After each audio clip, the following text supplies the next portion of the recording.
Welcome back, my friends, to the show that never ends. Glad you could attend. Come inside, my movie maniacs, as we take a look at Alien: Reign of Man, the independent sci-fi film brought to us by director Justin Price, who also wrote this story. Now, the story is set in the future, where we get the story of an elite group of soldiers who are stranded on this planet, where there's supposed to be a device that will help restore Earth back to its former glory before an alien disease broke out and was wiping out humanity. And so this device they're looking for is supposed to reset Earth and kind of cure everyone of that disease.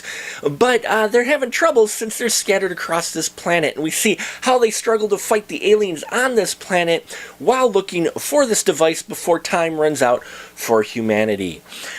Justin Price gave us films like The Cloth and Dark Moon Rising, and here, Alien: Reign of Man, he gives us an ambitious, independent sci-fi film, and there's parts of this film I really enjoy. I enjoyed the concept. I dug the idea of these special elite force soldiers, and I loved the backstory, the story that they came up with the disease, and the mythology that he had in here, and the reason why these people are looking for this device. I enjoyed all of that, and the world that he built I thought was great. It's a great concept here.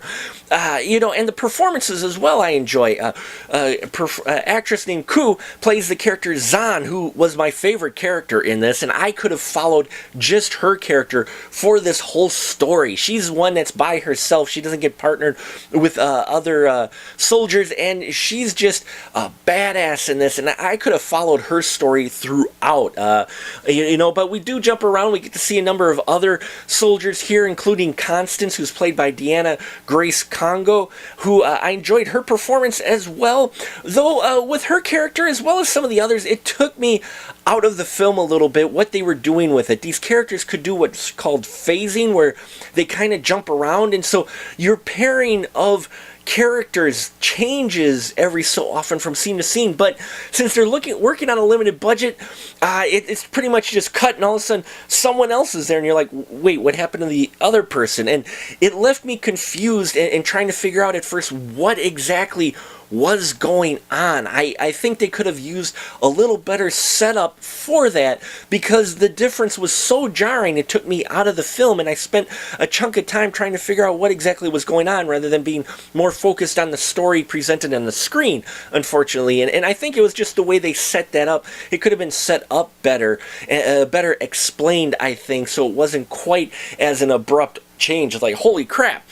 Some of the sets in here I thought looked good, as well as the costume design, though the CGI is rough. Again, they're working on a limited budget, and I understand that, but even for that, some of the stuff that they did in here really just looked, it kind of aged it a little bit and showed you what kind of budget they were working on, unfortunately.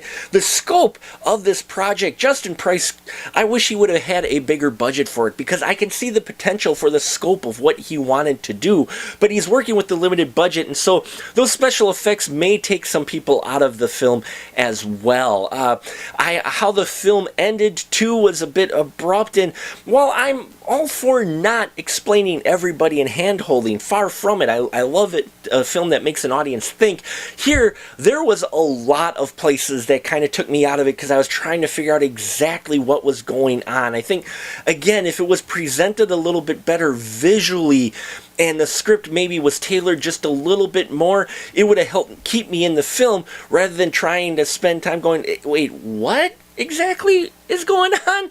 And especially the ending as well. You get the solution that occurs, but at the same time you're like, okay, and you don't quite feel the impact there because of the way some of the editing was done, and some of the lack of explanation of things, or the lack of presentation of things visually, really kind of takes you out of the film. So Alien: Reign of Man, I see the potential there, but overall, for the casual sci-fi fan, you may want to skip this one. If you're a fan of lower budget indie film that doesn't mind some rough CGI and a script that the concept is really great, it's just the execution that needs needs work, you may want to check out Alien Reign of Man. But for me, I unfortunately cannot recommend this one. I wish I could. I started out pretty interesting, but in the end, I just not quite there to where I would recommend it to most folks out there. So if you've seen Alien Reign of Man, please leave your comments down below. Love to hear your thoughts on this film. Please subscribe if you haven't already. I thank you for your support. And remember, until next time, keep that ticket stub.